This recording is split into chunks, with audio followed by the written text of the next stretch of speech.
ورحمة الله وبركاته. أهلا وسهلا ومرحبا بكم. أرجو أن تكونوا بخير وعافية وسلامة وسعادة، وأسأل الله لكم السعادة والفرح والاطمئنان. قيمة اللغة العربية. قال الثعالبي: من أحب الله تعالى أحب رسوله محمدا، ومن أحب الرسول العربي أحب العرب، ومن أحب العرب أحب العربية التي بها نزل أفضل الكتب على أفضل العرب والعجم، ومن أحب العربية عني بها وثابر عليها وصرف همته إليها، ومن هداه الله للإسلام وشرح صدره للإيمان اعتقد أن محمدا صلى الله عليه وسلم خير الرسل، والإسلام خير الملل، والعرب خير الأمم، والعربية خير اللغات والألسنة، والإقبال على تفهمها من الديانة إذ هي أداة العلم ومفتاح التفقه في الدين۔ چلے ہم نے شروع آج ایک زبردست عبارت سے کی ہے۔ بدأنا درسنا هذا بعبارة جميلة مختارة من کتاب العدوان على العربية عدوان على الإسلام۔ یہ بڑی زبردست کتاب ہے۔ کل ایک ساتھی نے کہا تھا کہ جب بھی آپ سبق پڑھیں تو کسی کتاب کا تعارف کیا کریں۔ آج یہ کتاب ہے میرے ہاتھ میں، یہ ہے کتنے صفحات میں ہے، بہت چھوٹی کتاب ہے، 80 صفحات، ایک کم 80 صفحات میں یہ کتاب ہے، لیکن یہ کتاب پاکستان میں دستیاب نہیں ہے۔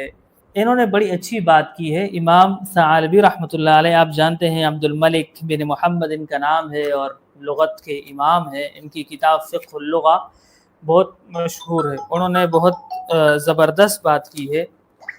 وہ کہتے ہیں کہ دیکھیں، اگر آپ کو اللہ تبارک و تعالیٰ کے ساتھ محبت ہے تو آپ کو اللہ کے رسول محمد صلی اللہ علیہ وسلم سے ضرور محبت ہوگی، اور اگر آپ کو محمد صلی اللہ علیہ وسلم سے محبت ہے تو آپ کو عرب سے بھی پھر محبت ہوگی، کیونکہ آپ صلی اللہ علیہ وسلم بھی عربی ہیں، اور جس کو عرب سے محبت ہو تو اس کو عرب کے زبان یعنی عربی سے بھی محبت ہوگی۔ یہ وہ عربی زبان ہے جس میں اللہ تبارک و تعالی نے قرآن کریم کو اتارا ہے۔ کس پر اتارا ہے؟ اس ذات پر جو عرب اور عجم میں سب سے بہترین ہے۔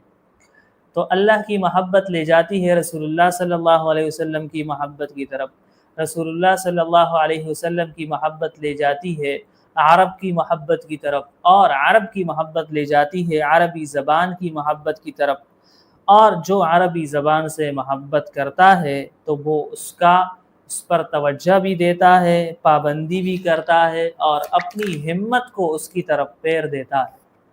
اور اللہ تبارک و تعالی جس کو اسلام کی طرف ہدایت دے اور اس کے سینے کو ایمان کے لیے کھول دے تو وہ یہ پکا یقین رکھتا ہے کہ محمد صلی اللہ علیہ وسلم تمام انبیاء میں بہتر ہیں، اور اسلام تمام ادیان میں افضل ہے، اور عرب تمام اقوام میں بہترین قوم ہے، اور عربی زبان تمام زبانوں میں بہترین زبان ہے۔ اور یہ نظریہ بھی وہ رکھتا ہے کہ عربی زبان کے سمجھنے پر، سیکھنے پر توجہ دینا یہ دین کا ایک حصہ ہے، کیونکہ عربی زبان علم حاصل کرنے کا ذریعہ ہے اور دین کی سمجھ حاصل کرنے کی چابی ہے۔ یہ عبارت ہے، بہت زبردست عبارت ہے، اور یہ یاد کرنی چاہیے۔ بہت اچھی عبارت ہے۔ ہم کوشش کریں گے کہ کسی طرح اگر یہ واضح ہو تو میں کچھ قریب کر لیتا ہوں، تو آپ پھر بعد میں اسکرین شاٹ بھی لے سکتے ہیں۔ یہ بہت زبردست عبارت ہے اس کتاب کے اندر، شاید ساتھیوں کو نظر بہت اچھی عبارت ہے، آپ پڑھ لیجئے اس کو۔ میں نے قریب کر لیا، انشاءاللہ آپ کو نظر آئے گا۔ پہلے آپ اس صفحے کو پڑھ لیں، اس کے بعد میں پلٹ کر کے آپ کو اس کا دوسرا صفحہ دکھاتا ہوں۔ دوسرا صفحہ بھی اس کا بہت ہی زبردست ہے، بہت اچھا ہے، یہ لازمی آپ پڑھ لیجئے۔ اور لطف اٹھائیے. بہت زبردست عبارت ہے اور بہت زبردست بات انہوں نے کی ہے. اور اگر یہ تجربہ کامیاب ہو جاتا ہے کہ یہ صفحہ آپ کو اگر واضح نظر آ رہا ہو، ہمیں کمنٹ میں بتائیں کہ آپ کو واضح نظر آ رہا ہے یا نہیں. اگر آ رہا ہو تو آئندہ بھی ہم آپ کو پھر اس طریقے پر مختلف کتابوں کے صفحات دکھایا کریں گے انشاءاللہ.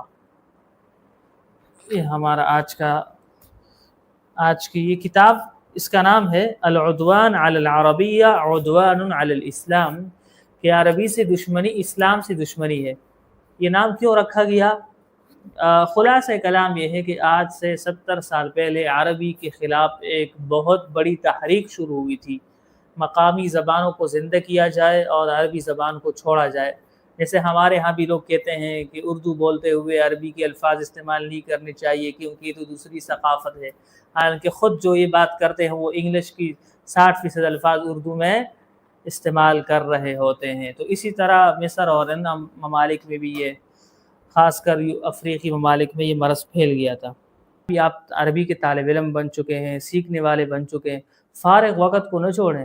میں فارغ الحمدللہ ابھی بھی اگر میں اکیلے بیٹھا ہوں تو میں ابھی بھی فرض کر لیتا ہوں کہ میں کہیں پر محاضرہ دے رہا ہوں، کہیں سبق، کبھی استقبال ہے کیا ہے، اور وہ جملے اپنی طرف سے بناتا ہوں. اس کا فائدہ یہ ہے کہ جو چیز میں نے فرض کر لی ہوتی، کبھی کبھی مثلا میں اکیلے یہاں بیٹھا ہوتا ہوں، اپنی طرف سے الفاظ جملے بنا کے چلے آج میں اس موضوع پر بات کرتا ہوں، پھر حقیقت میں 1-2 دن بعد وہی صورتحال حقیقت میں پیش آ جاتی ہے. میں شکر کرتا ہوں الحمدللہ میں نے اس وقت ایک تیاری کی تھی اپنی طرف سے. تو آپ بھی مستقبل کی تیاری اس طور پر کر سکتے ہیں کہ ہر وقت آپ گفتگو کریں.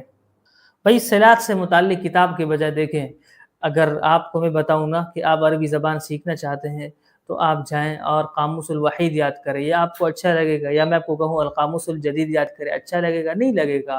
تو اسی طرح صلات کے متعلق اگر آپ کتاب پڑھیں گے بھی تو آپ رٹھا لگائیں گے، اس کو نہیں ہو سکتا. اچھا طریقہ ہے، سب سے بہترین، سب سے سہل، سب سے مختصر طریقہ یہ ہے کہ آپ کتاب اٹھائیں، پڑھیں. یقین کریں آپ کتاب مطالعہ کر رہے ہیں، آپ کی نحو بھی ٹھیک ہو رہی ہے، آپ کا صرف بھی ٹھیک ہو رہا ہے، آپ کی بلاغت بھی ٹھیک ہو رہی ہے، آپ کی صلات بھی ٹھیک ہو رہی ہے، آپ کو پتہ بھی نہیں چل رہا ہے. آج بھی دیکھیں ہمارے ذہنوں میں بات آ گئی ہے کہ چونکہ صرف و نحو آ گئی ہے لہٰذا اب تو اس کی یقین کریں. آج بھی اگر آپ مطالعہ صبح شام کرتے ہیں، عربی کو سنتے ہیں، جس طرح پہلے والے عرب سن کے عربی سیکھ سکتے تھے، ان کو ضرورت نہیں تھی بھائی ہمیں کیوں ہے. مثلا کیا فرق ہے؟ اگر کوئی کہتا ہے کہ فرق ہے تو سمجھا دیں ہمیں. کوئی فرق نہیں بھائی، سنو پڑھو، اقرأوا واسمعوا. ہاں ضرورت کی حد تک قواعد، تو میں نہیں سمجھتا کہ درس نظام میں جو قواعد پڑھائے جاتے ہیں وہ ضرورت سے تو 120% زیادہ ہیں. تو ہمارے ہدایت النحو اور نحومیر میں ہم قواعد پڑھتے ہیں، یکفی، یمکن الاکتفاء بها. صحیح، پڑھیں، مطالعہ کریں. ایک کتاب ختم ہو دوسری، خاص کر کامل کیلانی صاحب نے تو ایسا کام کیا ہے کہ زبر زیر لگایا، پیش لگایا، سب کچھ لگایا، مفردات کی تشریح کر دی. انہوں نے جو کام کیا میرے خیال سے اس کے بعد، اچھا کامل گیلانی کے شاید آپ کو پتہ نہ ہو، کامل گیلانی کا یہ نظریہ تھا ان کا، انہوں نے یہ کتابیں جو لکھی ہے نا، میرے خیال سے 1000 سے شاید زیادہ کتابیں ہیں، میرا ایسا خیال ہے.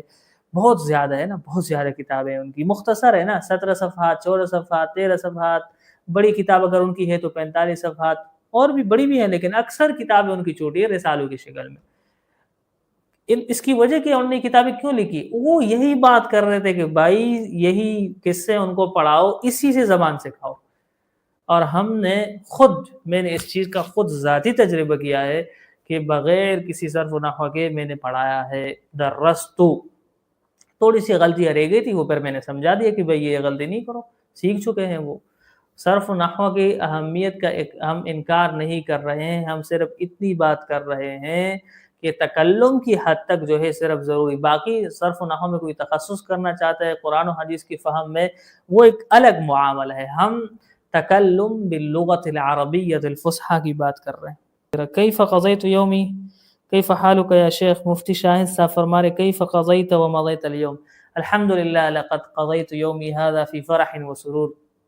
اليوم ذهبت إلى بيت عمتي للقائها وزيارتها، ولما دخلت البيت فرحت فرحا عظيما وقبلتني وقربتني وأجلستني على السرير ضاحكة مستبشرة، ثم قدمت إلي أفخر أنواع الطعام من المشروبات والمأكولات وألحت علي وأصرت إصرارا كبيرا أن أتناول كثيرا، ومن عادتي أنني لا أتناول الطعام كثيرا، ولكنها بدأت تحلفني بالله وتقول بالله عليك يا جهاد كل كثيرا كل كثيرا كل هذا وهذا، وقدمت إلي أنواعا مختلفة من المطعومات والمشروبات، وأصبحت حائرا أمامها، يا إلهي ما هو القسم الذي أختاره من بين هذه الأطعمة؟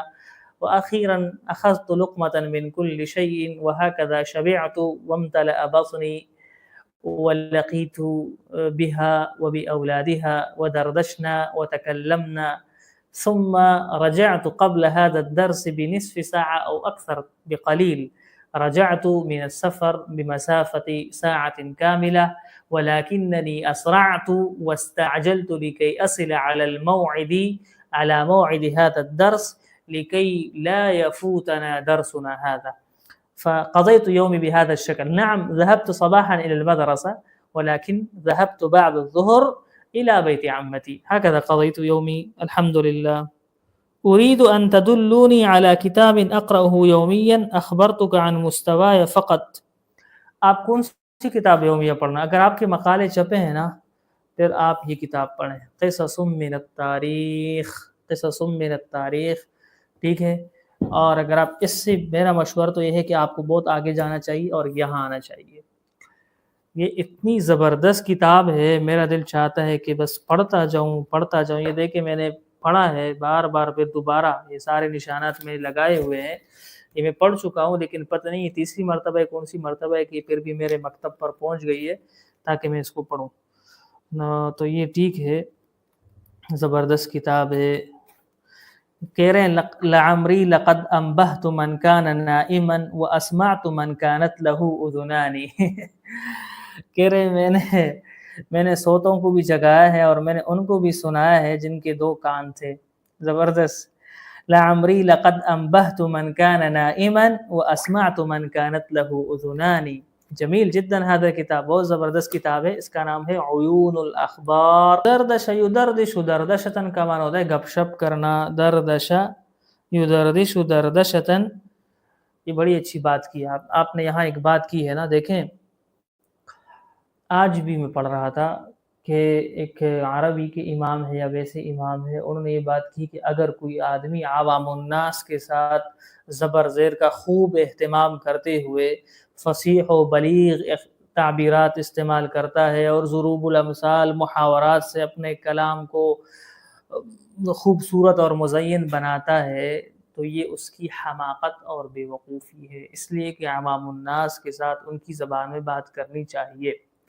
یہ بات میں اس لیے کر رہا ہوں کہ باتوں کے بھی مختلف، جیسے اب ہم عام بات کر رہے ہیں تو اس میں بالکل آسان بات کرنی چاہیے. ہاں اگر آپ کسی ادبی محفل میں شریک ہیں وہاں آپ ادبی تعبیرات استعمال کریں، لیکن جہاں پر محفل عام ہے، خاص طور پر متعلمین کے ساتھ، میں معلمین ساتھ اس سے گزارش کروں گا، یہ اساتذہ کیا کرتے ہیں، یہ جب کسی مدرسے میں جاتے ہیں تو اتنی مشکل عربی میں بیان کرتے ہیں جس کا کم از کم یہ تو ہو جاتا ہے کہ حضرت کی بڑی داغ بیٹھ جاتی ہے کہ بڑے ماہر ہیں، ان کے پاس کیا تعبیرات ہیں.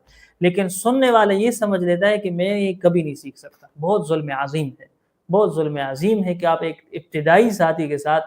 میں الحمدللہ یہ چیز جو ہے نا ماہرین کے حالات اور کتابیں اس موضوع پر پچھلے سال میں نے پورا سال اسی بات پر مطالعہ ہوا کہ عربی کیسے پڑھائی جائے، کیا پڑھایا جائے کیا. ایک بات یہ میں نے بہت دیکھی کہ بھائی دیکھے آسانی ہو، تسہیل ہو، طلبہ پر اپنا وہ رعب جمانے کی ضرورت نہیں ہے. میں اتنی آسان عربی بولتا تھا کہ وہ طلبہ اور آہستہ آہستہ کیف حالک انت تذهب ام لا، اس انداز میں، تو وہ طلبہ سمجھتے تھے کہ ہمارے استاد کو عربی نہیں آتی. تو اس طرح آسان بولنی چاہیے، بہت آسان عربی بولنی چاہیے.